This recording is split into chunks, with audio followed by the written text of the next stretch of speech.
ವಸ್ತು ಬೋಧನ ಸಮರ್ಥ ಆಚಾರ್ಯ. ಈ ರೀತಿಯಿಂದ ಇಲ್ಲಿಯವರೆಗೆ ಆಚಾರ್ಯರು ಶಿಷ್ಯನಿಗೆ ಏನ್ ಮಾಡಿದರು? ಗೌಪ್ಯ ತತ್ವವನ್ನು ಉಪದೇಶ ಮಾಡಿದಾಗ್ಯಾದರು. ಆ ಗೌಪ್ಯ ತತ್ವ ಉಪದೇಶ ಮಾಡಿದ್ರು, ಆದ್ರೂ ಏನಾಗಲಿಲ್ಲ ಅವನಿಗೆ. ಶಿಷ್ಯನ ಮುಖವು ಅತ್ಯಂತ ಪ್ರಸನ್ನವಾಗದಿರುವುದನ್ನು ನೋಡಿ ಅವನಿಗೆ ಆ ಗೌಪ್ಯ ತತ್ವ ತಿಳಿದಿತ್ತಂದ್ರ ಏನಾಗ್ತಿತ್ತು? ಚಿತ್ತ ಪ್ರಸನ್ನ ಆಗ್ತಿತ್ತು. ಅವ ಮಾರಿ ಗಂಟು ಹೊಡ್ಕೊಂಡೆ ಕೂತಿನ. ಯಾಕಂದ್ರ ಆಕೃತಿ ದೇವೋ ಹೃದಯ ಭಾವ. ಆ ಕೃತಿ ಮ್ಯಾಗ ಹೃದಯ ಹಿಂಗ ಅದಂತ ಗುರುಗಳಿಗೆ ಗೊತ್ತಾಗ್ತದ. ಒಂದು ವೇಳೆ ಆ ಗೌಪ್ಯ ತತ್ವ ತಿಳಿದಿತ್ತಂದ್ರ ಶಿಷ್ಯನ ಮುಖ ಪ್ರಸನ್ನ ಆಗ್ತಿತ್ತು, ಆನಂದ ಆಗ್ತಿತ್ತು. ಅವನಿಗೆ ಚಿತ್ತ ಪ್ರಸನ್ನ ಆಗಿಲ್ಲ ಅಂದ್ರೆ ಗುರುಗಳು ಏನು ತಿಳಿದ್ರು? ಇಲ್ಲಿ ತನ ಈ ಗೌಪ್ಯ ತತ್ವ ಹೇಳುದು ಅವನಿಗೆ ಗೊತ್ತಾಗಲಿಲ್ಲ.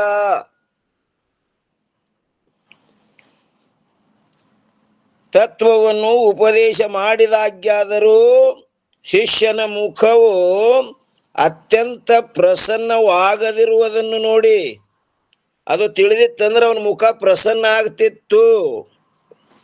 ಪ್ರಸನ್ನ ಯಾಕಾಗಿಲ್ಲ? ತಿಳಿದೇ ಇಲ್ಲ. ಯಾನು ಗೌಪ್ಯ ತತ್ವ. ಇಲ್ಲಿ ತನ ಹೇಳಿದ್ರಲ್ಲ, ಗೌಪ್ಯ ಮಾಡಿದ್ರು ಮಾಡದವಲ್ಲ, ನೋಡಿದ್ರು ನೋಡದವಲ್ಲ. ಆ ಗೌಪ್ಯ ತತ್ವ ಅವನಿಗೆ ತಿಳಿಲಿಲ್ಲ. ನೋಡಿ ಹೀಗೆ ತಿಳಿದರು ಯಾರು? ಗುರುಗಳು. ಈ ಶಿಷ್ಯನು ಕೃತಾರ್ಥನಾಗಲಿಲ್ಲ. ಈ ಶಿಷ್ಯ ಏನಾಗಲಿಲ್ಲ? ಕೃತಾರ್ಥನಾಗಲಿಲ್ಲ. ಒಂದು ವೇಳೆ ಕೃತಾರ್ಥನಾಗಿದ್ದರೆ ಇವನ ಮುಖವು ಪ್ರಸನ್ನವಾಗುತ್ತಿತ್ತು. ಒಂದು ವೇಳೆ ಕೃತಾರ್ಥನಾಗಿದ್ದಂದ್ರೆ ಇವನ ಮುಖ ಪ್ರಸನ್ನ ಆಗ್ತಿತ್ತು, ಇವನ ಮುಖ ಅರಳುತ್ತಿತ್ತು, ಆನಂದ ವ್ಯಕ್ತ ಆಗ್ತಿತ್ತು, ಮುಖವು ಪ್ರಸನ್ನವಾಗುತ್ತಿತ್ತು ಅನ್ನೋದ್ರ ಮ್ಯಾಗ ಒಂದು ಟಿಪ್ಪಣಿ ಕೊಟ್ಟಾರ ನೋಡ್ರಿ. ಎಷ್ಟಪ್ಪ ಅಂದ್ರ 314. ಇಚ್ಛಿತ ಪದಾರ್ಥವು, ಪಂಡಿತ ಪಿತಾಂಬರಜಿಯವರು ಏನ್ ಹೇಳ್ತಾರ? ಇಚ್ಛಿತ ಪದಾರ್ಥವು ಪ್ರಾಪ್ತಿಯಾಗುವುದರಿಂದ ಅವ ಏನು ಇಚ್ಛಾ ಮಾಡ್ತಿದ್ದ ಆ ಪದಾರ್ಥ ಅವನಿಗೆ ಪ್ರಾಪ್ತಿ ಆಗಿತ್ತು ಅಂದ್ರೆ ಏನಾಗ್ತಿತ್ತು? ಚಿತ್ತಿನ ಚಂಚಲತೆಗೆ ಕಾರಣವಾದ ಇಚ್ಛಾರೂಪ ವೃತ್ತಿಯು ನಾಶವಾಗುವುದರಿಂದ ಆ ವೃತ್ತಿ, ಇಚ್ಛಿತ ಪದಾರ್ಥ ಸಿಕ್ಕಿತ್ತಂದ್ರೆ ಏನಾಗ್ತಿತ್ತು? ವೃತ್ತಿ ಅಂತರ್ಮುಖ ಆಗ್ತಿತ್ತು. ಅವನಿಗೆ ಇಚ್ಛಿತ ಪದಾರ್ಥ ಪ್ರಾಪ್ತಿ ಆಗಲಿಲ್ಲ. ಏನ್ ಇಚ್ಛಾ ಇತ್ತ? ಒಂದು ಜ್ಞಾನ. ಆ ಜ್ಞಾನರೇ ಆಗಲಿಲ್ಲ. ಆಗ್ಲಾರ್ಗೋಸ್ಕರ ಏನಾಯ್ತು? ವೃತ್ತಿ ಬಹಿರ್ಮುಖನೇ ಹೋಯ್ತು, ಹೊರಗೆ ಉಳಿತು. ಯಾಕಂದ್ರೆ ಹೊರಗಿನ ಕೆಲಸ ಮುಗಿದಿತ್ತಂದ್ರೆ ಒಳಗೆ ಬರ್ತಿತ್ತು. ಈಗ ನೋಡ್ರಿ, ನಾವು ಹೊರಗಿನ ವ್ಯವಹಾರ ಮುಗಿತ್ತಂದ್ರೆ ಮನ್ಯಾಗ ಬರ್ತೇವಿಲ್ಲ. ಹೊರಗಿನ ವ್ಯವಹಾರ ಮುಗುದೇ ಇಲ್ಲ ಅಂದ್ರೆ ಇನ್ನು ಹೊರಗೆ ಇರ್ತೇವು. ಒಂದು ವೇಳೆ ಹೊರಗಿನ ಕೆಲಸ ಮುಗಿತ್ತಂದ್ರೆ ಎಲ್ಲಿಗೆ ಬರ್ತೇವು? ಮನೆಗೆ ಬರ್ತೇವು. ಹಾಂಗ ವೃತ್ತಿ ಏನಾಯ್ತು? ಇಚ್ಛಿತ ಪದಾರ್ಥ ಅವನಿಗೆ ಪ್ರಾಪ್ತಿ ಆಗಲಿಲ್ಲ. ಅವನಿಗೆ ಏನ್ ಇಚ್ಛಾ ಇತ್ತು? ಜ್ಞಾನ. ಆ ಜ್ಞಾನರೇ ಅವನಿಗೆ ಆಗಲಿಲ್ಲ. ಅಂದ್ರೆ ವೃತ್ತಿ ಅಂತರ್ಮುಖ ಆಗಲಿಲ್ಲ. ಗುರುನಾಥ, ಹಾ ಹೇಳ್ರಿ. ಈ ಆಚಾರ್ಯ ಶಬ್ದಕ್ಕೆ ಲಕ್ಷಣ ಹೇಳಿದ್ರ ತಂದೆ, ಅದನ್ನು ಸ್ವಲ್ಪ ಮತ್ತೊಮ್ಮೆ ಹೇಳ್ರಪ್ಪ. ಆಚಾರ್ಯ ಅಂದ್ರೆ ದುರ್ಬೋಧ ವಸ್ತು ಬೋಧನ ಸಮರ್ಥ. ಅದನ್ನ ತಿಳಿಸಿಕೊಡವ. ದುರ್ಬೋಧ ವಸ್ತು ಬೋಧನ ಸಮರ್ಥ. ಇದು ದುರ್ಬೋಧ. ಯಾಕ? ಮಾತಿಗೂ ವಿಷಯ ಇಲ್ಲ, ಮನಸ್ಸಿಗೂ ವಿಷಯ ಇಲ್ಲ, ಮತ್ತು ಯಾವ ಪ್ರಮಾಣಕ್ಕೂ ವಿಷಯ ಇಲ್ಲ. ಅಂತ ವಸ್ತುವಿನನ್ನ ಅನುಭವಕ್ಕೆ ತಂದು ಕೊಡ್ತಾನಲ್ಲ. ಅದಕ್ಕ ಅದು ದುರ್ಬೋಧದು. ಅದಕ್ಕ ಯಮಧರ್ಮ ಹೇಳದ ನಚಿಕೇತನಿಗಿದು ಬಹಳ ದುರ್ಬೋಧಪ. ಬ್ರಹ್ಮಜ್ಞಾನ ಅದು ದೇವತೆಗಳಿಗೆ ಸಹಿತ ಆಗಿಲ್ಲ. ನಿನಗೆ ಏನು ಈ ಬ್ರಹ್ಮಾಂಡಕ್ಕೆ ರಾಜ್ಯ ಮಾಡ್ತೀನಿ ನಿನಗ. ಅದು ಬ್ಯಾಡ ಬಿಡು, ಅದು ಬಹಳ ದುರ್ಬೋಧ ಅಂದ್ರು ಅವ ಕೇಳಲಿಲ್ಲ. ಯಾಕಂದ್ರೆ ಹೇಳವ್ ಇಂಥವ್ ಸಿಕ್ಕಿದೆ ಅಂದ್ರೆ ಅದನ್ನೇ ಹೇಳಂತವ. ಹಾ ಅದಕ್ಕೆ ಇದು ದುರ್ಬೋಧ, ಸಹಜ ದುರ್ಬೋಧ. ಬೋಧಲ್ಲ. ದುರ್ಬೋಧ ವಸ್ತು ಬೋಧನ ಸಮರ್ಥನಾಗಿರ್ತಕ್ಕಂಥವ್ರೆ ಆಚಾರ್ಯರು. ಆಚಾರ್ಯ. ಅದು ವಿಚಾರ ಸಾಗರದಾಗ ಇನ್ನೊಂದು ಮಾತೈತೇನಪ್ಪ, ಅದ್ರಾಗ ಇನ್ನೊಂದು ಕಡೆ ನೋಡಿದ್ ನಾನು, ಆಚಾರ್ಯ ಶಬ್ದಕ್ಕೆ ವಿಚಾರ ಸಾಗರದಲ್ಲಿ ಜ್ಞಾನದಲ್ಲಿ ಯಾವ ಆತನ ನಿಷ್ಠ ಇರುವುದೋ ಅವನು ಆಚಾರ್ಯ ಅಂತ ಅನಿಸಿಕೊಳ್ತಾನ ಅಂತಂತ ಹೇಳಿದೆ. ಹೌದೌದು, ಬರೋಬರಿ ಅದು. ಮತ್ತೆ ಜ್ಞಾನದಲ್ಲಿ ನಿಷ್ಠ, ಮತ್ತೇನು ಎದರಲ್ಲಿಲ್ಲ ಒಂದು. ಹಾ ಅದನ್ನೇ ಮತ್ತ ಇದೇ ಆಚಾರ್ಯ ಶಬ್ದಕ್ಕ ಅರ್ಥಕ್ಕ ಇತರ ಗ್ರಂಥ ವಿಜ್ಞಾನ ನೌಕಾದಲ್ಲಿ ಹೇಳ್ತಕ್ಕಂಥದ್ದನ್ನ ಇಲ್ಲಿ ಕೋಟ್ ಮಾಡ್ತಾರ ಅವ್ರಂತಂದ್ರೆ, ಶಾಸ್ತ್ರಾರ್ಥಗಳನ್ನು ತಿಳಿದವರಾಗಿಯೂ ಅನ್ಯ ಜನ್ಮಗಳನ್ನು ಶ್ರೇಷ್ಠ ಆಚಾರದಲ್ಲಿ ಸ್ಥಾಪಿಸುವವರಾಗಿಯೂ ತಾವು ಕೂಡ ಸಂಗ್ರಹಾರ್ಥವಾಗಿ ಆಚರಿಸುವವರು ಯಾರೋ ಅವರು ಆಚಾರ್ಯರು ಅಂತ ಕೊಂಡಪಟ್ಟು ಮಾಡ್ಯಾರ ಇಲ್ಲಿ. ಹೌದೌದು, ಬರೋಬರಿ ಬರೋಬರಿ ಅದ.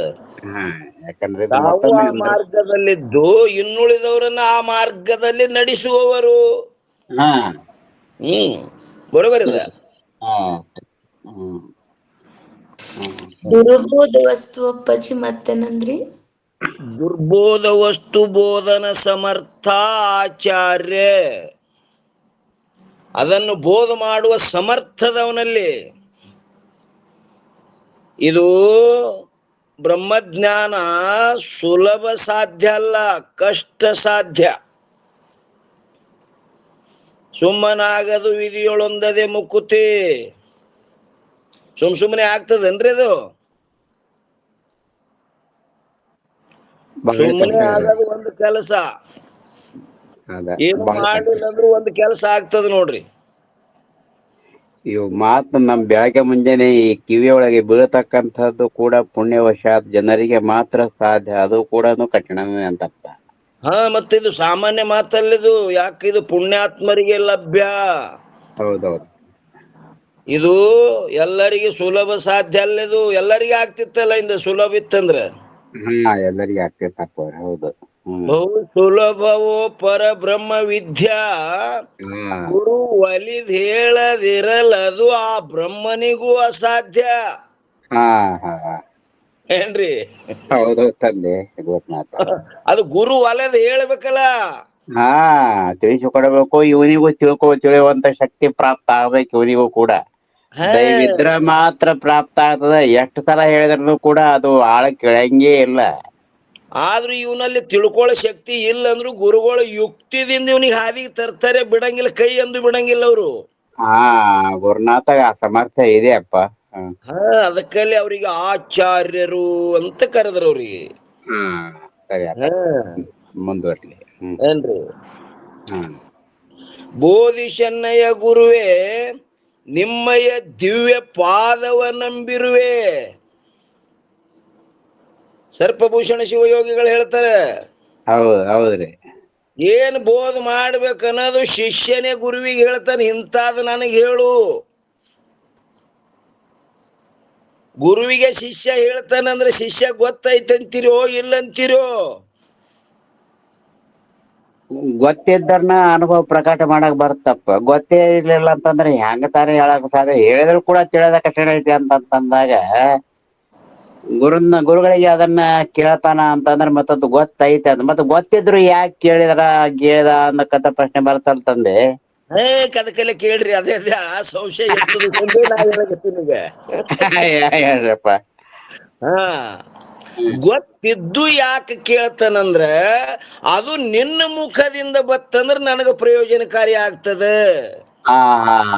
ಧನ್ಯವಾದ ಗುರುನಾಥ. ಇದು ಪ್ರಯೋಜನದ ಒಂದು. ಈ ಪ್ರಯೋಜನ ಇದು. ಅದು ನಿನ್ನ ಮುಖದಿಂದ ಬತ್ತಲ್ಲ, ನನಗ ಉಭಯ ರೂಪ ಪ್ರಯೋಜನ ಆಗ್ತದೆ. ಉಭಯ ರೂಪ ಪ್ರಯೋಜನ ಯಾವಾದ್ರಿ? ಈ ಹೆಕ್ಕು ಪರಕ್ಕು ಅಂತ ಅರ್ಥ ಮಾಡಿದ್ರ ಕೂಡ ಉಭಯ ರೂಪ ಪ್ರಯೋಜನ ಅಂದ್ರೇನು? ಅತ್ಯಂತ ದುಃಖದ ನಿವೃತ್ತಿ, ಪರಮಾನಂದ ಪ್ರಾಪ್ತಿ. ಹ್ಮ್ ಮೋಕ್ಷದಲ್ಲಿ 2 ಅಂಶ ಅದಾವು. ಹೌದೌದ್ರಿ. ಒಂದು ಅತ್ಯಂತ ದುಃಖದ ನಿವೃತ್ತಿ ಅನ್ನೋದೊಂದು ಅಂಶ, ಪರಮಾನಂದ ಪ್ರಾಪ್ತಿ ಅನ್ನೋದೊಂದು ಔಷಧ. ಹೌದಿಲ್ರಿ? ಹೌದೌದ್ರಿ. ಅದು ನಿನ್ನ ಮುಖದಿಂದ ಬತ್ತಂದ್ರ ನನಗೆ ಹಿತ ಆಗ್ತದಪ್ಪ. ಅದು ನಿನ್ನ ಮುಖದಿಂದನೇ ಬರಲಿ.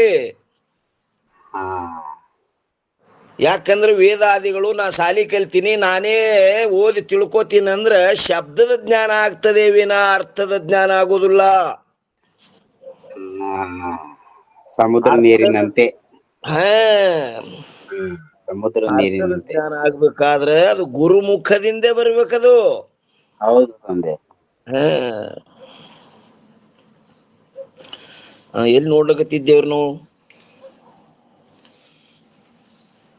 ಹೇಳು ಎಳೆಗದು ಯಾವ ಜಾಗ ಅದೇ ಹಾರಿ ಹೋಗ್ತು. ಹೌದ್ರಿ.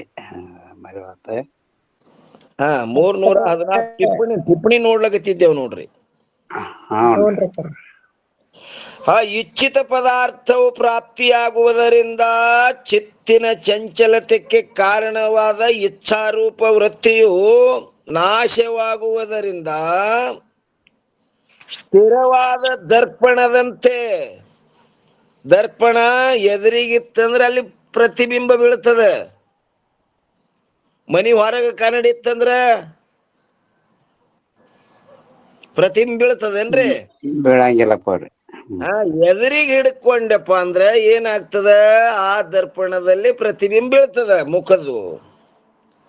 ಸ್ಥಿರವಾದ ದರ್ಪಣದಂತೆ ಅಂದ್ರೆ ಎದುರಿಗೆ ಹಿಡದಂತೆ ಇತ್ತಂದ್ರ ಅಂತರ್ಮುಖವಾಗಿ ಉದಯವಾದ ಸಾತ್ವಿಕ ವೃತ್ತಿಯಲ್ಲಿ, ಆ ವೃತ್ತಿ ಹಂಗಿರ್ಬೇಕು, ಸಾತ್ವಿಕ ಚಂಚಲ ಆಗಬಾರ್ದು. ಅದು ಸಾತ್ವಿಕ ಇತ್ತಂದ್ರೆ ಏನಾಗ್ತದ? ಅಂತರ್ಮುಖ ಆಗ್ತದ. ಸಾತ್ವಿಕ ವೃತ್ತಿಯಲ್ಲಿ ಸ್ವರೂಪಭೂತವಾದ ಆನಂದವು ಏನಂತಾರ? ಸ್ವರೂಪಭೂತವಾದ ಆನಂದದ ಪ್ರತಿಬಿಂಬವು ಉಂಟಾಗುತ್ತದೆ. ಆ ಆನಂದವನ್ನು ಅನುಭವ ಮಾಡಿದ ಮುಖವು ಪ್ರಸನ್ನವಾಗಿರುತ್ತದೆ. ಅದು ಅನುಭವಕ್ಕೆ ಬಂದಿತ್ತಂದ್ರೆ ಮುಖ ಪ್ರಸನ್ನ ಆಗತ್ತಿತ್ತು. ಆದರೆ ಏನಾಗಿಲ್ಲ, ಶಿಷ್ಯನಿಗೆ ಜ್ಞಾನದ್ವಾರ ಇಚ್ಛಿತವಾದ ಯಾವ ಕಾರ್ಯ ಸಹಿತವಾದ ಅವಿದ್ಯೆಯ ನಿವೃತ್ತಿ ಮತ್ತು ಪರಮಾನಂದದ ಪ್ರಾಪ್ತಿ ರೂಪ ಮೋಕ್ಷವಿರುತ್ತದೆಯೋ ಅದು ಸಿದ್ಧವಾಗಿರುವುದಿಲ್ಲ. ಜ್ಞಾನ ಆಗಿತ್ತಂದ್ರ ಏನಾಗ್ತಿತ್ತು? ಕಾರ್ಯ ಸಹಿತ ಅಜ್ಞಾನದ ನಿವೃತ್ತಿಯಾಗಿ ಪರಮಾನಂದ ಪ್ರಾಪ್ತಿ ಆಗ್ತಿತ್ತು. ಆ ಗೌಪ್ಯ ತತ್ವದ ಜ್ಞಾನ ಅವನಿಗೆ ಆಗಲಿಲ್ಲ. ಆದ್ದರಿಂದ ಇಚ್ಛೆಯ ನಿವೃತ್ತಿ ಆಗಿರುವುದಿಲ್ಲ. ಇಚ್ಛಾ ನಿವೃತ್ತಿ ಆಗಿತ್ತಂದ್ರೆ ಅದು ಏನಾಗ್ತಿತ್ತು? ಅಂತರ್ಮುಖ ಆಗ್ತಿತ್ತು. ಆ ಇಚ್ಛಾನೇ ನಿವೃತ್ತಿ ಆಗಿಲ್ಲ, ಇನ್ನ ಹೊರಗಿನ ವ್ಯವಹಾರೇ ಒಂದು ಮಕ್ಕಳ ಹೊರಗೆ ಹೋಯ್ತು. ಆ ಕಾರಣದಿಂದ ಅಂತರ್ಮುಖ ವೃತ್ತಿಯು ಉದಯವಾಗದೆ ಇರುವುದರಿಂದ ಸ್ವರೂಪಾನಂದದ ಪ್ರತಿಬಿಂಬವು ಅಭಾವವಾಗುತ್ತದೆ. ಆ ಏನ್ರಿ? ಪ್ರತಿಬಿಂಬ ಗೋಚರವಾದ ಆನಂದವು ಅಭಾವದಿಂದ ಮುಖದ ಪ್ರಸನ್ನತೆ ಉಂಟಾಗಲಿಲ್ಲ. ಅದು ಜ್ಞಾನೋದಯ ಆಗಿತ್ತು ಅಂದ್ರೆ ಏನಾಗ್ತಿತ್ತಪ್ಪ ಅಂತ ಕೇಳಿದ್ರೆ ಆನಂದ ಆಗ್ತಿತ್ತು. ಅದು ಮುಖ ಪ್ರಸನ್ನ ಆಗ್ತಿತ್ತು. ಮುಖಾರೆ ಪ್ರಸನ್ನ ಆಗಿಲ್ಲ. ಮುಖ ಪ್ರಸನ್ನ ಆಗಿಲ್ಲ ಅಂದ್ರೆ ಅವನಿಗೆ ಆ ಗೌಪ್ಯ ತತ್ವ ತಿಳಿಲಿಲ್ಲ. ಗುರುಗಳು ತಿಳ್ಕೊಂಡ್ರಿ ಹಿಂಗ. ಆ ಮುಖದ ಪ್ರಸನ್ನತಾ ರೂಪ ಚಿಹ್ನೆಯಿಂದ, ಚಿನ್ನ ತೋರಿಸ್ತಲ್ರಿ ಅಲ್ಲಿ, ಏನು? ಆಕೃತಿ ದೇವ ಹೃದಯ ಭಾವ.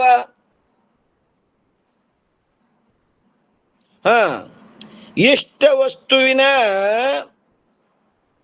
ಅಪ್ರಾಪ್ತಿ ರೂಪ ಏನ್ರಿ? ಅಕೃತ ಏನಂತಾರೆ ಇದು ಅಕೃತಾರ್ಥತೆಯು ಅಕೃತಾರ್ಥತೆಯ ನಿಮಿತ್ತ ಜ್ಞಾನ ಉಂಟಾಗುತ್ತದೆ. ಅಂದ್ರೆ ಇವನಿಗೆ ತಿಳಿಲಿಲ್ಲ ಅಂತ ಜ್ಞಾನ ಆಗ್ಬಿಡ್ತು ಗುರುಗಳಿಗೆ. ತಿಳಿದಿದ್ರೆ ಅಲ್ಲೇನಾಗ್ತಿತ್ತು? ಆನಂದ ಆಗ್ತಿತ್ತು, ಮುಖ ಪ್ರಸನ್ನ ಆಗತಿತ್ತು. ತಿಳಿಲಾರ್ಗೋಸ್ಕರ ಏನಾಗಲಿಲ್ಲ, ಮುಖ ಪ್ರಸನ್ನ ಆಗಲಿಲ್ಲ. ಅದಕ್ಕೆ ಮುಖವು ಪ್ರಸನ್ನವಾಗುತ್ತಿತ್ತು. ಹೀಗೆಂದು ವಿಚಾರ ಮಾಡಿ ಗುರುಗಳು ವಿಚಾರ ಮಾಡಿದ್ರು, ನಾ ಹೇಳು ಗೌಪ್ಯ ತತ್ವ ಇವನಿಗೇನಾಗಲಿಲ್ಲಪ್ಪ ಅಂತ ಕೇಳಿದ್ರೆ ಪ್ರಯೋಜನಕಾರಿ ಆಗಲಿಲ್ಲ. ಒಂದು ವೇಳೆ ಅದು ಪ್ರಯೋಜನ ಆಗಿತ್ತು ಅಂದ್ರೆ ಮುಖ ಪ್ರಸನ್ನ ಆಗ್ತಿತ್ತು, ಒಂದು ಆನಂದ ಆವಿರ್ಭಾವ ಆಗ್ತಿತ್ತು. ಅದುವರೆ ಆಗಲಿಲ್ಲ. ಹೀಗೆಂದು ವಿಚಾರ ಮಾಡಿ ಪುನಃ ಏನ್ ಮಾಡ್ತಾರೆ ಗುರುಗಳಂದ್ರೆ ಸ್ಥೂಲ ರೀತಿಯಿಂದ ಉಪದೇಶ ಮಾಡುವುದರ ಸಲುವಾಗಿ ಸ್ಥೂಲ ರೂಪದ ಇಟ್ಲಿ ತಗಲ ಸೂಕ್ಷ್ಮ ರೂಪದಿಂದ ಹೇಳಿದ್ರು. ಅದುವರೆ ಅವನಿಗೆ ತಿಳಿಲಿಲ್ಲ. ಅದಕ್ಕೋಸ್ಕರವಾಗಿ ಗುರುಗಳು ಏನ್ ಮಾಡ್ತಾರ, ಸ್ಥೂಲ ರೀತಿಯಿಂದ ಉಪದೇಶ ಮಾಡುವುದರ ಸಲುವಾಗಿ ಲಯ ಚಿಂತನವನ್ನು ಹೇಳುತ್ತಾರೆ. ಇನ್ನು ಮುಂದೆ ಏನ್ ಹೇಳ್ತಾರ? ಲಯ ಚಿಂತನ. ಅದ್ರ ಮ್ಯಾಗ 315 ಟಿಪ್ಪಣಿ ಕೊಟ್ಟಾರ ನೋಡ್ರಿ. ಪಂಡಿತ ಪಿತಾಂಬರಜಿಯವ್ರು ಏನ್ ಹೇಳ್ತಾರಪ್ಪ ಲಯ ಅಂದ್ರ, ಕಾರ್ಯವನ್ನು ಕಾರಣ ರೂಪವಾಗಿ ತಿಳಿದುಕೊಳ್ಳಲು ಮಾಡುವ ಯಾವ ಚಿಂತನವಿರುವುದೋ ಅದು ಲಯ ಚಿಂತನವೆಂದು ಹೇಳಲ್ಪಡುತ್ತದೆ.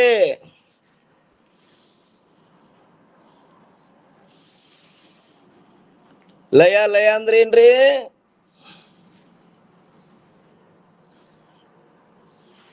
ಕಾರ್ಯಕ್ಕೆ ಕಾರಣೇ ಸಮವೇಶಾಲಯ. ಕಾರ್ಯವು ಕಾರಣ ಸ್ವರೂಪವೆಂದು ತಿಳಿಯುವುದೇ ಲಯ. ಇದು ಒಯ್ದು ಅದ್ರ ಹೊಗಸೋದಿಲ್ಲ. ಮತ್ತೆ ಅಪ್ಪೋರ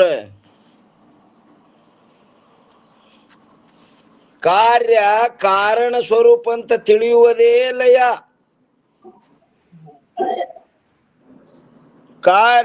ಕಾರ್ಯವನ್ನು ಕಾರಣ ರೂಪವಾಗಿ ತಿಳಿದುಕೊಳ್ಳಲು ಮಾಡುವ ಯಾವ ಚಿಂತನವಿರುವುದೋ ಅದು ಲಯ ಚಿಂತನವೆಂದು ಹೇಳಲ್ಪಡುತ್ತದೆ.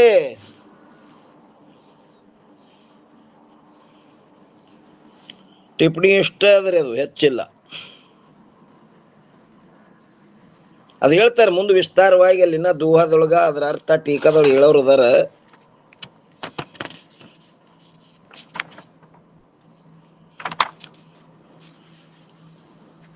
ಇಲ್ಲಿ ಏನ್ ಹೇಳ್ತಾರೆ? ಸೌವಯ್ಯ ಚಂದ ಹೇಳ್ತಾರ ನೋಡ್ರಿ. ಏನ್ ಹೇಳ್ತಾರ?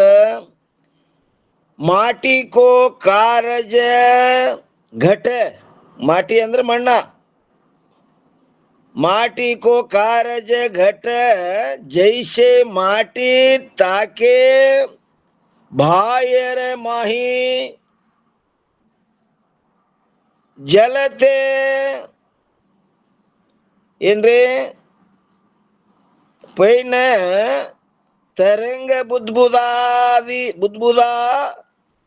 ಉಪಜತ ಜಲತೆ ಜುದೆ ಸೋ ನಾಹಿ. ಅಂದ್ರ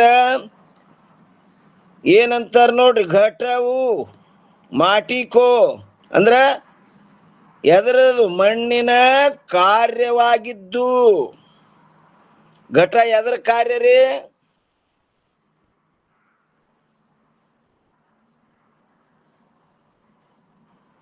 ತಿಳಿತದಿಲ್ಲ ತಿನ್ನ ಮಣ್ಣಿನ ಕಾರ್ಯ. ಮಣ್ಣಿನ ಕಾರ್ಯ ಅದು ಏನ್ರಿ?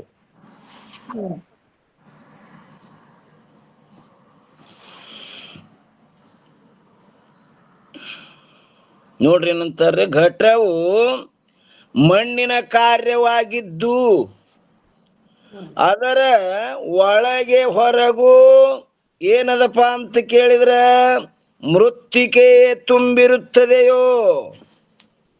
ಅದು ಒಳಗು ಏನದ, ಹೊರಗು ಏನದ, ಬರೇ ಮಣ್ಣ ಅದದು. ತುಂಬಿಕೊಂಡಿರುತ್ತದೆಯೋ ಮತ್ತು ಜಲತೆ ಅಂದ್ರೆ ನೀರಿನಿಂದ ಏನದು ಪೇನ್ ಅಂದ್ರೆ ನೊರೆ, ತರಂಗ, ತೆರೆಗಳು, ಬುದ್ಬುದಾದಿ ಗುರುಳೆಗಳು ಏನ್ ಮಾಡ್ಯಾವವು ಹುಟ್ಟುತ್ತವೆ. ಆದರೆ ನೀರಿನಿಂದ ಭಿನ್ನವಾಗಿರುವುದೇ ಇಲ್ಲವು. ನೀರಿನಿಗಿಂತ ಬ್ಯಾರೆ ಅದಾವೇನ್ರಿ ಅವು? ಇಲ್ರಪ್ಪ. ಇಲ್ಲ. ಇನ್ನ 162ನೇ ದುವಾ ಏನಂತಾರ? ಈಶೆ ಈಶೆ ಅಂದ್ರ ಜೋಕೆ ಹೊಯ್ ಕಾರಜೆ ಕಾರಣ ರೂಪ ಪಿಚಾನಹು ತಾಹೇ ಕಾರಣ ಈಶ ಸಕಲ ಕೋಶೋಮಯ ಲಯ ಚಿಂತನ ಜಾನವು ವಿಧ ಯಾಹಿ ಅಂದ್ರ ಅರ್ಥ ಏನ್ ಹೇಳ್ತಾರಪ್ಪ ಅಂತ ಕೇಳಿದ್ರೆ, ಹೀಗೆ ಯಾವುದು ಯಾವುದರ ನೋಡ್ರಿ, ಯಾವುದು ಯಾವುದರ ಕಾರ್ಯವಾಗಿರುವುದು ಅದನ್ನು ಕಾರಣ ಸ್ವರೂಪವೆಂದು ತಿಳಿಯಬೇಕು. ಯಾವುದು ಯಾವುದರ ಕಾರ್ಯವಾಗಿರುವುದೋ ಅದು ಅದರ ಕಾರಣ ಸ್ವರೂಪ ಅಂತ ತಿಳ್ಕೋಬೇಕು.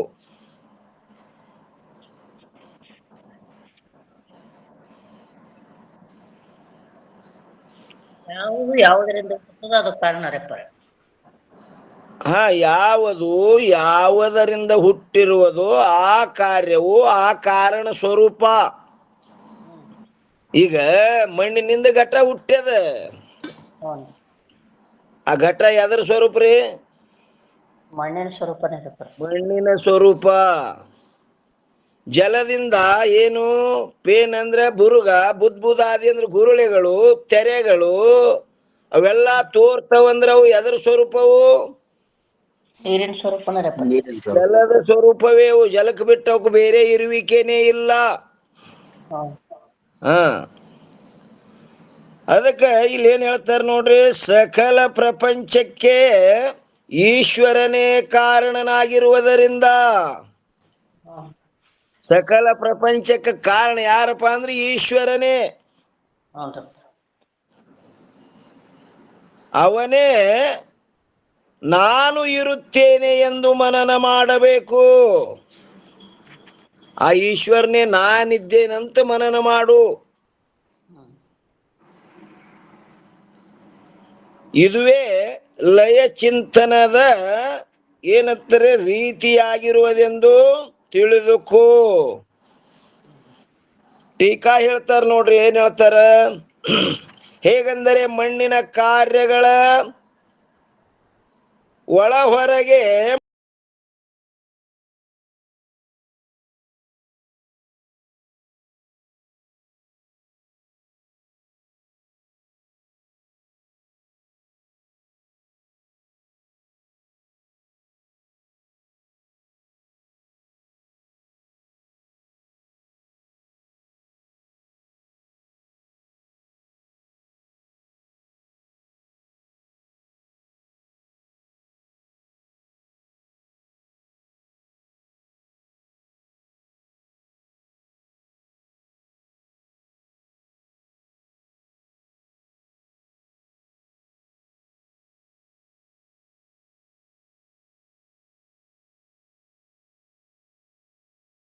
ನೀನಿಲ್ಲ, ಮಧ್ಯದೊಳಗೆ ನಿನಗಾವ ನಿಜ ತೋರಿಕೆ ಹೌದು. ಮೊದಲು ಇಲ್ಲ ನಂತರನು ಇಲ್ಲ, ನಡ್ಬರ್ಕಾದಂದ್ರ ಬಡ್ಡಿನೂ ಇಲ್ಲ ತುದಿನೂ ಇಲ್ಲ, ನಡುವಾದ್ರಿ ಅಂದ್ರೆ ಯಾರು ಒಪ್ತಾರ? ಭಿನ್ನವಾಗಿರುವುದಿಲ್ಲ. ಮತ್ತೇನೆಂದರೆ ಕಾರ್ಯವು ಕಾರಣದ ಸ್ವರೂಪವೇ ಇರುತ್ತದೆ. ಸಕಲ ಪ್ರಪಂಚಕ್ಕೆ ಮೂಲ ಕಾರಣನು ಈಶ್ವರನಾಗಿರುತ್ತಾನೆ. ಸಕಲ ಪ್ರಪಂಚಕ್ಕೆ ಮೂಲ ಕಾರಣ ಯಾರಪ್ಪ ಅಂದ್ರೆ ಈಶ್ವರ. ಆದ್ದರಿಂದ ಸರ್ವ ಕಾರ್ಯ ಪ್ರಪಂಚವು ಈಶ್ವರ ಸ್ವರೂಪಕ್ಕಿಂತಲೂ ಭಿನ್ನವಾಗಿರುವುದಿಲ್ಲ. ಈ ಪ್ರಪಂಚ ಈಶ್ವರನಕ್ಕಿಂತ ಭಿನ್ನಿಲ್ಲ, ಈಶ್ವರ ಸ್ವರೂಪನೇ ಅದ.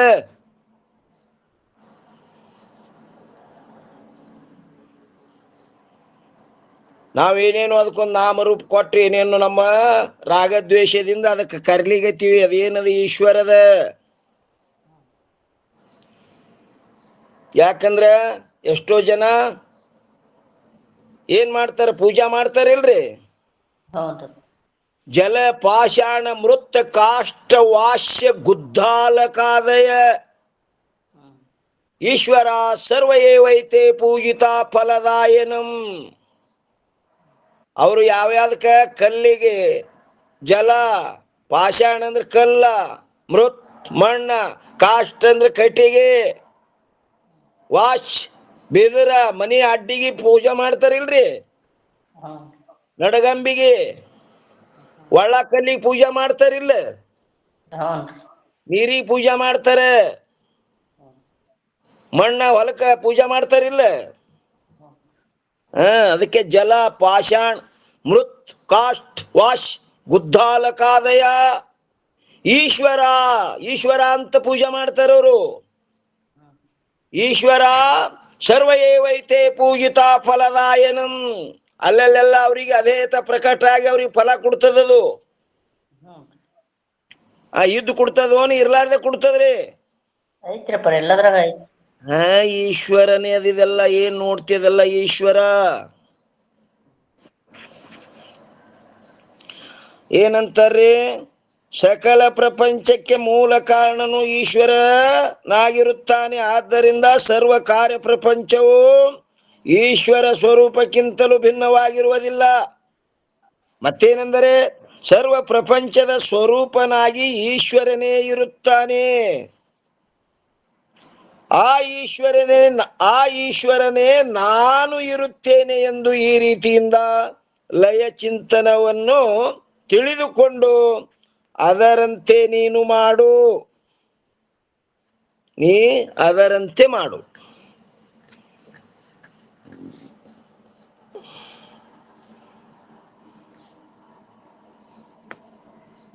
ಇದೆಲ್ಲ ಏನದಪ್ಪ ಅಂತ ಕೇಳಿದ್ರೆ, ನೀವು ನೋಡ್ರಿ, ಒಂದ ಘಟ ಯಾವ್ದ್ರ ಕಾರ್ಯ ರೀ? ಮಣ್ಣಿನ ಕಾರ್ಯ. ಮಣ್ಣು ಯಾವ್ದ್ರ ಕಾರ್ಯ ರೀಮ್ಮ? ಮಣ್ಣು ಜಲದ ಕಾರ್ಯ. ಹಾ ರೀ, ಜಲದ ಕಾರ್ಯ. ಜಲ ಯಾವ್ದ್ರ ಕಾರ್ಯ ರೀ? ಅಗ್ನಿ ಕಾರ್ಯ. ಅಗ್ನಿ ವಾಯು ಕಾರ್ಯ. ವಾಯು ಆಕಾಶದ ಕಾರ್ಯ. ಆಕಾಶ ಯಾವ್ದ್ರ ಕಾರ್ಯ ರಮ್ಮ? ಮಾಯದ ಕಾರ್ಯ. ಮಾಯದ ಕಾರ್ಯ ಅನ್ನೋದಕ್ಕಿಂತ ಪ್ರಕೃತಿಯ ಕಾರ್ಯ ಅನ್ರಿ. ಪ್ರಕೃತಿ ಕಾರ್ಯ. ಪ್ರಕೃತಿ ಅಂದ್ರೆ ಎದಕ್ಕಂತಾರಪ್ಪ ಅಂದ್ರೆ ಮಾಯಾ ವಿಶೇಷ ಅವಸ್ಥಾಕು ಪ್ರಕೃತಿ ಕಹೇ. ಇದು ಲಕ್ಷಣದ್ರಿ. ಬರ್ಕೋರಿಪ್ಪ, ಅವಶ್ಯ ಬರ್ಕೋರಿ ಗುರುಗಳ. ನಮಗ್ ಬರ್ಲಿಕ್ ಬರಂಗಿಲ್ಲ. ಈ ಸಂದರ್ಭದಲ್ಲಿ ಏನ್ ತಲೆ ಬರ್ತಾವ ಹೇಳ್ತೇವು. ನಮಗ ಕಲಿಸಿಲ್ಲ ನಮ್ಮ ಹಿರಿಯರು. ಇನ್ನ ಪ್ರಕೃತಿ ಅಂದ್ರೆ ಎದಕ್ಕಂತಾರಪ್ಪ ಅಂತ ಕೇಳಿದ್ರೆ ಮಾಯಾ ವಿಶೇಷ ಅವಸ್ಥಾಕು ಪ್ರಕೃತಿ ಕಹೇ.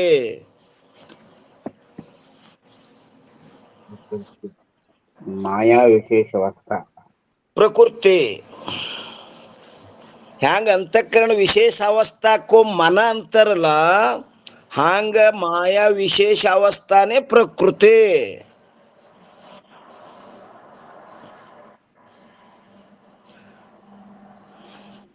ಮಾಯಾ ವಿಶೇಷ ಅವಸ್ಥಾಕು ಪ್ರಕೃತಿ ಕಹೆ. ಪ್ರಕೃತಿ. ಇನ್ನ ಅಜ್ಞಾನ ವಿಶೇಷ ಅವಸ್ಥಾಕು ನಿದ್ರಾ ಕಹೆ. ಅದು ಗೊತ್ತರಿ, ಗೊತ್ತದಿಲ್ರಿ? ಅಂತಃಕರಣ ವಿಶೇಷ ಅವಸ್ಥಾಕು ಮನ ಕಹೆ. ಮನ ಅಂದ್ರೇನು? ಅಂತಃಕರಣ ವಿಶೇಷ ಅವಸ್ಥಾ.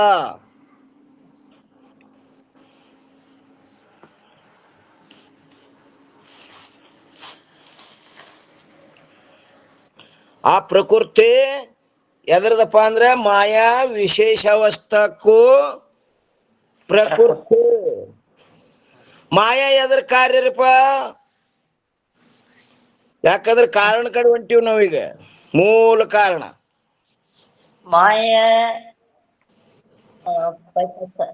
ಅಪ್ಪರ ತನ್ಮಾತ್ರೆ ಕಾರ್ಯ ಏನ್ರಪ್ಪರ? ಮಾಯಾ ಈಶ್ವರನ ಶಕ್ತಿ, ಅದು ಪರಮಾತ್ಮನ ಶಕ್ತಿ, ಬ್ರಹ್ಮನ ಶಕ್ತಿ ಏನ್ರಿ? ಮಾಯಾ ಬ್ರಹ್ಮನ ಶಕ್ತಿ ಅದು. ಅಪ್ಪರ ಮಾಯ ಕ್ಷೋಭೆಗೊಂಡಾಗ ಎಲ್ಲ ಕಾರ್ಯ ನಡೀತಿರಿ ಮುಂದ್ರಿ. ಹಾ, ಮಾಯದಿಂದ ಪ್ರಕೃತಿ. ಹ್ಮ್ ಮಾಯಾ ಬ್ರಹ್ಮದ ಶಕ್ತಿ ಅದು. ಮಾಯಾ ಶಕ್ತಿ ಅದರದು, ಬ್ರಹ್ಮದ ಶಕ್ತಿ. ಶಕ್ತಿ ಅಂದ್ರೆ ಏನ್ರಮ್ಮ? ಸ್ವತಂತ್ರವಿಲ್ಲದೆ ಶಕ್ತಿರಪ್ಪರ. ಹಾ, ಸ್ವತಂತ್ರ ಸತ್ತಾ ಶೂನ್ಯತ್ವಂ ಶಕ್ತಿ. ಶಕ್ತಿ ಅಂದ್ರೆ ಎದಕ್ಕಂತಾರಂದ್ರ ಸ್ವತಂತ್ರ ಸತ್ತಾ ಶೂನ್ಯತ್ವಂ ಶಕ್ತಿ. ಅದಕ್ಕೆ ಸ್ವತಂತ್ರ ಸತ್ತಾ ಇಲ್ಲ. ಹ್ಯಾಂಗಿ ನಮ್ಮ ಶರೀರವನ್ನ ಆಶ್ರಯ ಮಾಡ್ಕೊಂಡು ಶಕ್ತಿ ಅದಲ್ರಿ, ಹಂಗ ಆ ಶಕ್ತಿ, ಮಾಯಾ ಶಕ್ತಿ ಆ ಬ್ರಹ್ಮವನ್ನ ಆಶ್ರಯ ಮಾಡ್ಕೊಂಡದ. ಅದು ಸ್ವತಂತ್ರ ಇಲ್ಲ. ಮೂಲ ಎಲ್ಲಿಗೆ ಬತ್ರಿ? ಎಲ್ಲ ಕಾರಣ ಯಾರಾದ್ರು? ಬ್ರಹ್ಮ.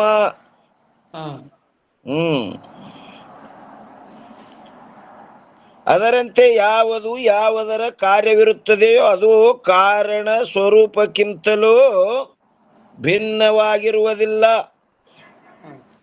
ಅದು ಭಿನ್ನ ಆಗಿಲ್ಲದು. ಯಾಕಂದ್ರ ಇದು ಘಟ ಎದ್ರದ್ದು ಕಾರ್ಯ ಮಣ್ಣಿನ ಕಾರ್ಯ, ಮಣ್ಣಿಗೆ ಏನು ಕಾರಣ? ಜಲ ಕಾರಣ, ಜಲಕ್ಕೆ ಏನು ಕಾರಣ? ಅಗ್ನಿ ಕಾರಣ, ಅಗ್ನಿಗೆ ಏನು ಕಾರಣ? ವಾಯು ಕಾರಣ, ವಾಯುಗೆ ಏನು ಕಾರಣ? ಆಕಾಶ ಕಾರಣ, ಆಕಾಶಕ್ಕೆ ಏನು ಕಾರಣ? ಪ್ರಕೃತಿ ಕಾರಣ, ಪ್ರಕೃತಿಗೆ ಏನು ಕಾರಣಪ್ಪ ಅಂದ್ರೆ ಮಾಯಾ ಕಾರಣ, ಪ್ರಕೃತಿ ಕಾರಣ. ಹೌದ್ರಿ. ಮುಂದೆ ಮುಗಿತ್ರಿ ಇಲ್ಲಿಗೆ ಸ್ಟಾಪ್ ಏನ್ರಿ? ಮತ್ತೇನೆಂದರೆ ಕಾರ್ಯವು ಕಾರಣದ ಸ್ವರೂಪವೇ ಇರುತ್ತದೆ ಮತ್ತು ಸಕಲ ಪ್ರಪಂಚಕ್ಕೆ ಮೂಲ ಕಾರಣನು ಈಶ್ವರನಾಗಿರುತ್ತಾನೆ. ಆದ್ದರಿಂದ ಸರ್ವ ಕಾರ್ಯ ಪ್ರಪಂಚವು ಈಶ್ವರ ಸ್ವರೂಪಕ್ಕಿಂತಲೂ ಭಿನ್ನವಿರುವುದಿಲ್ಲ. ಮತ್ತೇನೆಂದರೆ ಸರ್ವ ಪ್ರಪಂಚದ ಸ್ವರೂಪನಾಗಿ ಈಶ್ವರನೇ ಇರುತ್ತಾನೆ.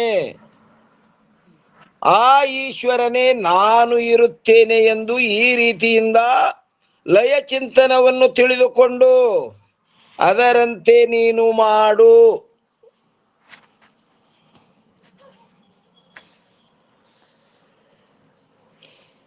ಇನ್ನು 278 ಅಂಕದೊಳಗೆ ಏನ್ ಹೇಳ್ತಾರ್ರಿ?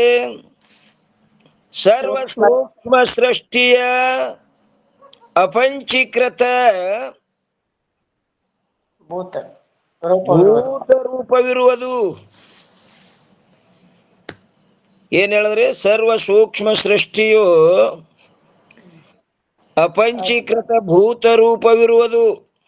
ಇಲ್ಲಿ ಪಂಚೀಕರಣ ಮಾಡಿಲ್ಲ ನೋಡ್ರಪ್ಪರ, ಸೂಕ್ಷ್ಮ ಭೂತ. ಹಾ ರೀ, ಇದು ಸ್ಥೂಲವಾಗಿ ಹೇಳಿದ್ರಿ. ಸದ್ಯದ ಏನ್ ಹೇಳಿದ್ರದೆಲ್ಲ ಸೂಕ್ಷ್ಮ ಹೇಳ್ತಾರೆ. ಹಾ, ಇದು ಸ್ಥೂಲವಾಗಿ ಹೇಳ್ಯಾರ ನೋಡ್ರಿ. ಅವ್ರು ಸ್ಥೂಲವಾಗಿ ಹೇಳ್ತೇವೆ. ಇನ್ನ ಸ್ಥೂಲ ರೀತಿಯಿಂದ ಉಪದೇಶ ಮಾಡುವುದರ ಸಲುವಾಗಿ ಲಯ ಚಿಂತನವನ್ನು ಹೇಳುತ್ತಾರೆ. ಸಿಕ್ಕದಿಲ್ರಿ ನಿಮಗ? ಇನ್ನ 278ರೊಳಗ ಸರ್ವ ಸೂಕ್ಷ್ಮ ಸೃಷ್ಟಿಯು ಅಪಂಚೀಕೃತ ಭೂತ ರೂಪವಿರುತ್ತದೆ ಇರುವುದು. ಲಯ ಚಿಂತನದ ಕ್ರಮವು ಸಂಕ್ಷೇಪದಿಂದ ಈ ಪ್ರಕಾರವಿರುತ್ತದೆ.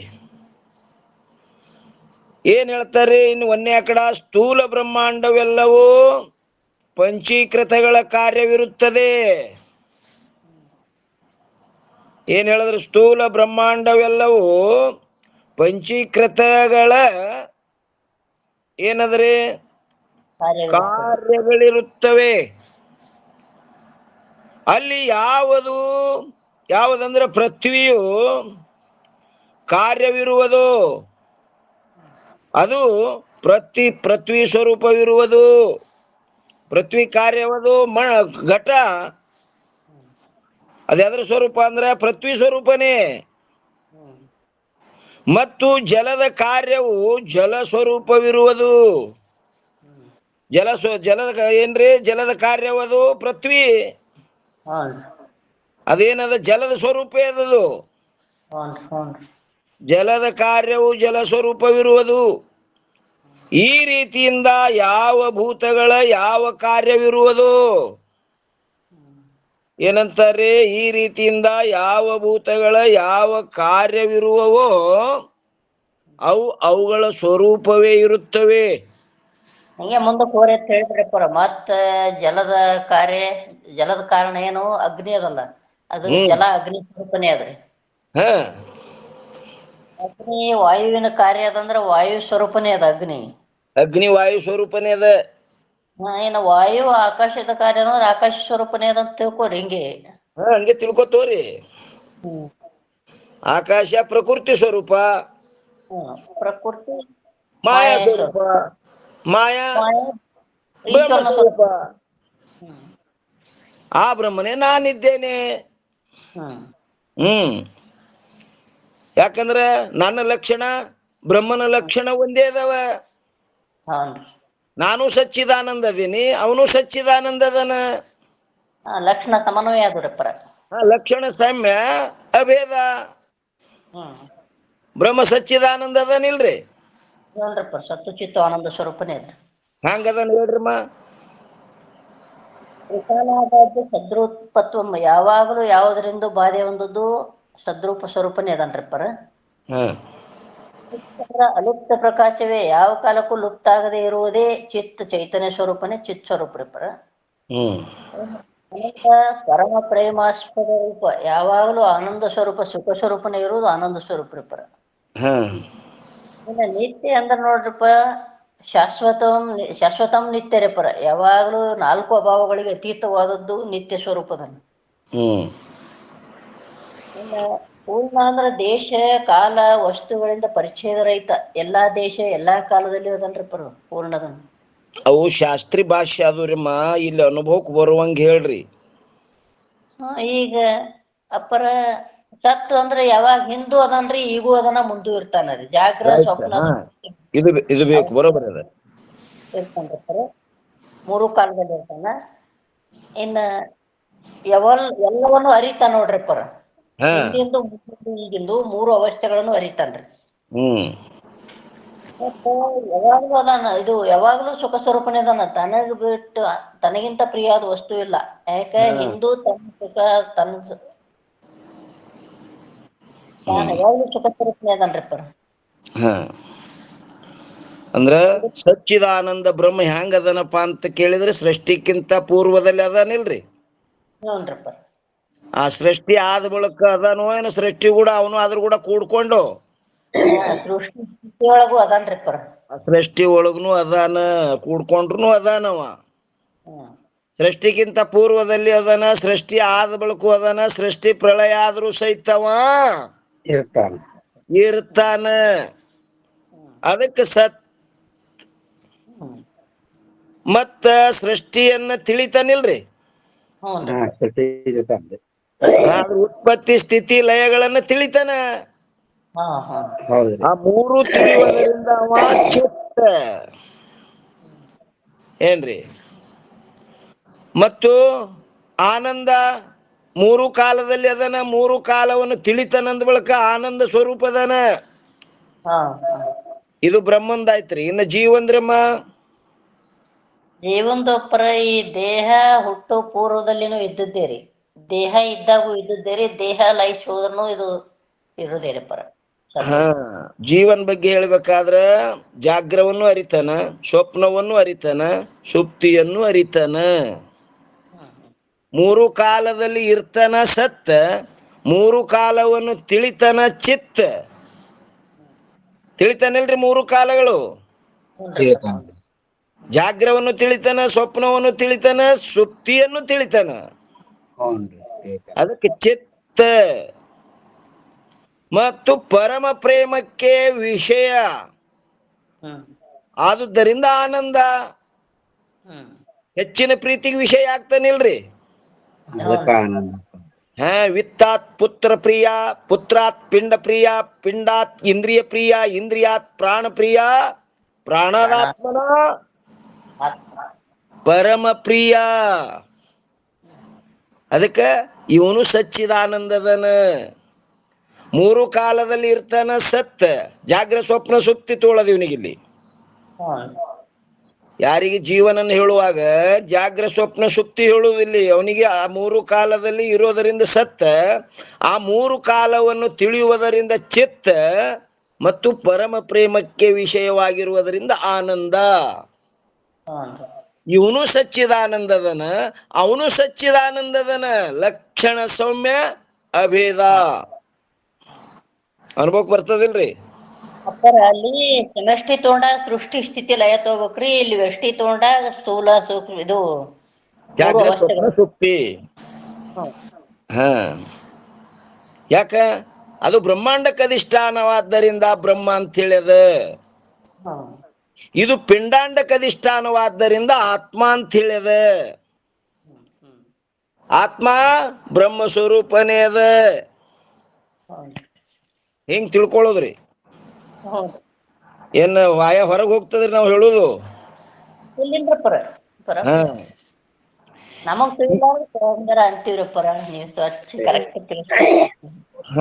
ಈ ರೀತಿಯಿಂದ ಸಕಲ ಸ್ಥೂಲ ಬ್ರಹ್ಮಾಂಡವು ಪಂಚೀಕೃತ ಭೂತಗಳ ಸ್ವರೂಪವಿರುತ್ತದೆ. ಇನ್ನು ಎರಡನೇದ್ದು, ಅದರಂತೆ ಪಂಚೀಕೃತ ಭೂತಗಳಾದರೂ ಅಪಂಚೀಕೃತ ಭೂತಗಳ ಕಾರ್ಯವಿರುತ್ತವೆ. ನೋಡ್ರಿ ಏನ್ ಹೇಳಿದ್ರು ಎರಡನೇ ಕಡ. ಅದರಂತೆ ಪಂಚೀಕೃತ ಭೂತಗಳಾದರೂ ಅಪಂಚೀಕೃತ ಭೂತಗಳ ಕಾರ್ಯವಿರುತ್ತವೆ, ಭಿನ್ನವಿರುವುದಿಲ್ಲ. ಇನ್ನು ಮೂರನೇದ್ದು, ಅಂತಃಕರಣ ಮೊದಲಾದ ಸೂಕ್ಷ್ಮ ಸೃಷ್ಟಿಗಳಾದರೂ ಕೂಡ ಅಪಂಚೀಕೃತ ಭೂತಗಳ ಕಾರ್ಯವಾಗಿರುವುದರಿಂದ ಅಪಂಚೀಕೃತ ಭೂತಗಳ ಸ್ವರೂಪವಿರುತ್ತವೆ. ಅವುಗಳಲ್ಲಿ ಒಂದು ಎರಡು, ಅಂತಃಕರಣ ಅಂದರೆ ಮನ ಮತ್ತು ಬುದ್ಧಿಗಳು ಸರ್ವಭೂತಗಳ ಸತ್ವಗುಣದ ಕಾರ್ಯವಾಗಿರುತ್ತವೆ. ಏನ್ರವು? ಮನ ಬುದ್ಧಿ ಚಿತ್ತ ಅಹಂಕಾರ ಅಂತಃಕರಣರು ಸರ್ವಭೂತಗಳ ಸತ್ವ ಗುಣದಿಂದ ಆಗಿದ್ರಪ್ಪ. ಅಂತಃಕರಣ ಅಂದರೆ ಮನ ಮತ್ತು ಬುದ್ಧಿಗಳು. ಎರಡೇ ತೊಗೊಂಡಾರಪ್ಪರ. ಗಳು ಬಂದವಂದ್ರೆ ಎಲ್ಲ ಬಂದು ಸರ್ವಭೂತಗಳ ಸತ್ವಗುಣದ ಕಾರ್ಯವಾಗಿರುತ್ತವೆ. ಎಲ್ಲಾ ಭೂತಗಳ ಸತ್ವಗುಣ ಕಾರ್ಯರಿದು. ಏನ್ರಿ ಅಪ್ಪರೇ, ಪಂಚೀಕರಣ ಹೇಳೋ ಮುಂದ ಜ್ಞಾತೃ ಮನ ಬುದ್ಧಿ ಚಿತ್ತ ಅಹಂಕಾರಗಳ 5 ಅಂತಃಕರಣಗಳದಾವಲ್ರಿ. ಅವನ್ ತ್ರಿಕರಣ ಹೇಳುವ ಮುಂದ ಮನ ಬುದ್ಧಿ ಶರೀರ ಅಂತ ಇಷ್ಟ ಹೇಳ್ತಾರ ತ್ರಿಕರಣ ಹೇಳೋ ಮುಂದ. ಚತುರಂತಃಕರಣ ಅಂತ ಹೇಳೋ ಮುಂದ ಮನ ಬುದ್ಧಿ ಚಿತ್ತ ಅಹಂಕಾರ ಅಂತ ಹೇಳ್ತಾರ. ಇವನ್ನ ಒಂದೊಂದು ತ್ಯಾಗ ಮಾಡಿ ಕೇಸಿ ಒಂದೊಂದು ಬಿಟ್ಟು ಕೇಸಿ ಯಾಕೆ ಲಕ್ಷಣ ಮಾಡಿದ್ರು ಹಂಗ ಅಂತ ಅನ್ನೋದು ಗೊತ್ತಾಗಿತ್ತು. ಅದು ನೋಡ್ರಪ್ಪ, ಒಟ್ಟಿದೆಲ್ಲ ಆರೋಪದ್ರಿ ಅಪ್ಪವ್ರ. ಆರೋಪ ಮಾಡ್ಲಾರ್ದೆ ಅಪವಾದ ಮಾಡ್ಲಿಕ್ಕೆ ಬರೋಂಗಿಲ್ಲ. ಇದೆಲ್ಲ ಆರೋಪದ. ಯಾಕಂದ್ರ ಗುರಿ ಇಡ್ಲಾರ್ದೆ ಬಾಣ ಬಿಡ್ಲಿಕ್ ಬರಂಗಿಲ್ಲ. ಪಂಚೀಕರಣ ಇಷ್ಟು ಹಿಂಗ್ಯಾಕ ಅದಲ ಬದಲ ಹೇಳ್ತಾರಂದ್ರೆ ಇಲ್ಲದ್ ಹ್ಯಾಂಗ ಹೇಳಿದ್ರು ನಡೀತದ. ಏನ್ರಿ? ಬಂದಿ ಮಗ ಅವ 10 ಫೂಟ್ ಇದ್ದ, 4 ಕೈ ಇದ್ದು ಅಂದ್ರೆ ಸುಮ್ ಹೂನೆ ಅನ್ನೋದಲ್ಲಿ. ಅಂತಃಕರಣ ಅಂದ್ರೆ ಮನ ಮತ್ತು ಬುದ್ಧಿಗಳ ಸರ್ವಭೂತಗಳ ಸತ್ವಗುಣದ ಕಾರ್ಯವಾಗಿರುತ್ತವೆ. ಮತ್ತೊಮ್ಮೆ ಹೇಳ್ರಪ್ಪ ಅವ್ರ. ನೋಡ್ರಿ, ಅಂತಃಕರಣ ಅಂದರೆ ಮನ ಮತ್ತು ಬುದ್ಧಿಗಳು ಸರ್ವಭೂತಗಳದೇನವ ಸತ್ವಗುಣದ ಕಾರ್ಯವಾಗಿರುತ್ತವೆ. ಸರ್ವಭೂತಗಳ 5 ಭೂತಗಳು ಸತ್ವಗುಣದಿಂದಾಗಿ ಅವ್ರು. ಸರ್ವಭೂತ ಅಂದ್ರ ಆಕಾಶ, ವಾಯು, ಅಗ್ನಿ, ಜಲ, ಪೃಥ್ವಿ, ಅವುಗಳ ಸತ್ವಗುಣದಿಂದ. ಅಂತಃಕರಣ ಅಂದರೆ ಮನ ಮತ್ತು ಬುದ್ಧಿಗಳು ಸರ್ವಭೂತಗಳ ಸತ್ವಗುಣದ ಕಾರ್ಯವಾಗಿರುತ್ತವೆ. ಇನ್ನ 3:7 ಏನಂತಾರೆ? ಸರ್ವಭೂತಗಳ ರಜೋಗುಣ ಅಂಶದ ಕಾರ್ಯವಾದ ಪ್ರಾಣಗಳು ರಜೋಗುಣ ಸ್ವರೂಪವಿರುತ್ತವೆ.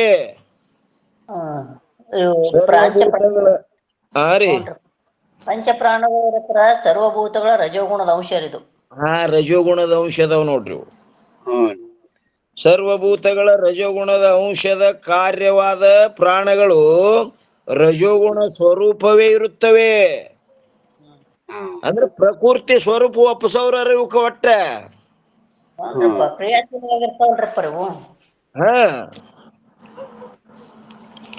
ಇನ್ನು 8, 9 ಪೃಥ್ವಿಯ ರಜೋಗುಣ ಅಂಶದ ಕಾರ್ಯವಾದ ಗುದ ಇಂದ್ರಿಯವು ರಜೋಗುಣದ ಸ್ವರೂಪವಿರುತ್ತದೆ. ಪೃಥ್ವಿಯ ಸತ್ವಗುಣದ ಕಾರ್ಯವಾದ ಯಾವುದು? ಘ್ರಾಣೇಂದ್ರಿಯವು ಸತ್ವಗುಣದ ಕಾರ್ಯವಿರುತ್ತದೆ.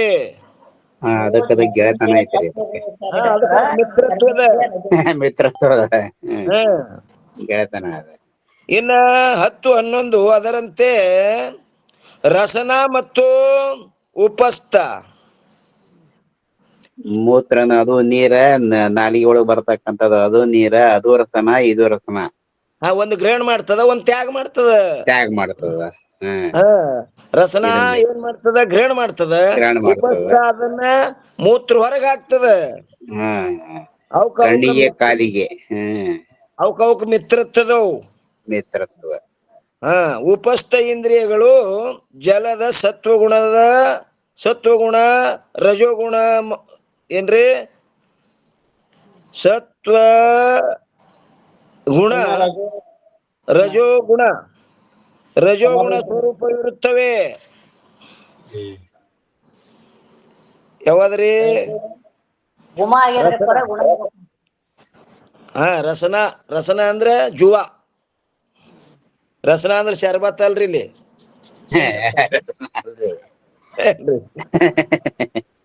ರಸನ ಸತ್ವಗುಣ ಮತ್ತು ಅದು ಉಪಸ್ಥ ರಜೋಗುಣ. ಇನ್ನು ವಿಷಯ ಅದರಿ. ವಿಷಯ ಮತ್ ನಾಳೆಗ್ ನೋಡುನ್ರಿ. ಜ್ಞಾನೇಂದ್ರಿಯ ಸತ್ವಗುಣ ರೀ, ಕರ್ಮೇಂದ್ರಿಯ ರಜೋಗುಣ ಅಂತ ಒಂದೊಂದು ಹೇಳಕತ್ತಾರಪ್ಪ. ಅವಕ್ಕ ಯಾವ್ಯಾವಕ್ ಮಿತ್ರತ್ವದ ಅನ್ನೋದು ಹೇಳಕತ್ತಾರ್ರಿ. ಈ ವಿಷಯ ಇವತ್ತಿನ ವಿಷಯ ಮತ್ತೊಂದ್ಸಲ ಕೇಳಿದ್ರು ಸಹಿತ ನಾಳೆ ಪುನರುಚ್ಚಾರ ಆದ್ರೂ ಕೂಡ ಬಹಳ ಆನಂದ ಆಗತ್ತಪ್ಪ. ಇವತ್ತಾಗಿದ್ದ ಉಪದೇಶ ಇಲ್ಲ ನೋಡ್ರಪ್ಪರ, ಇವು ಮುಗಿಸ್ಬಿಡ್ರಪ್ಪರ. ಬಹಳ ಧನ್ಯವಾದಗಳು. ಇನ್ನ 12, 13 ನೇತ್ರ ಹಾಗೂ ಪಾದ ಇಂದ್ರಿಯಗಳು ಅಗ್ನಿಯ ಸತ್ವಗುಣದ ರಜೋಗುಣ ಸ್ವರೂಪವಿರುತ್ತವೆ.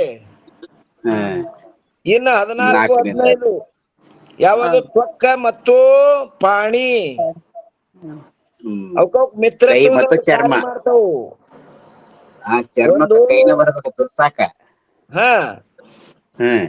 ತ್ವಕ್ಕ ಮತ್ತು ಪಾಣಿ ವಾಯುವಿನ ಸತ್ವಗುಣ ರಜೋಗುಣ ಸ್ವರೂಪವಿರುತ್ತವೆ. ಜ್ಞಾನೇಂದ್ರಿಯ ಸತ್ವಗುಣದದ, ಕರ್ಮೇಂದ್ರಿಯ ರಜೋಗುಣದದ. ಮತ್ತು 16, 17 ಶ್ರೋತ್ರ ಹಾಗೂ ವಾಕ್ ಇಂದ್ರಿಯಗಳು ಆಕಾಶದ ಸತ್ವಗುಣ ರಜೋಗುಣ ಸ್ವರೂಪವಿರುತ್ತವೆ. ಈ ರೀತಿಯಿಂದ ಎಲ್ಲ ಸೂಕ್ಷ್ಮ ಸೃಷ್ಟಿಯು ಅಪಂಚೀಕೃತ ಭೂತ ಸ್ವರೂಪವಿರುತ್ತದೆ. ಇದೇನದ? ಇದು ಸ್ಥೂಲ. ಇವೆಲ್ಲ ಏನದಪ್ಪ ಅಂದ ಅಪಂಚೀಕೃತ ಭೂತದ ಸ್ವರೂಪ ಅದಾವ. ನೋಡಿದವ ಹೇಳೇ ಇಲ್ಲ, ಹೇಳಿದವ ನೋಡೇ ಇಲ್ಲ. ನೋಡೇ ಇಲ್ಲ. ಹೇಳೋನ್ ನೋಡಕ್ ಆಗಲ್ಲ, ನೋಡೋನ್ ಹೇಳಕ್ ಆಗಲ್ಲ. ನೋಡಿದ್ದೇನು ಸುಳ್ಳಲ್ಲ, ಹೇಳೋದನ್ನ ಕರೆ ಅಲ್ಲ. ಬರೋಬರಿ.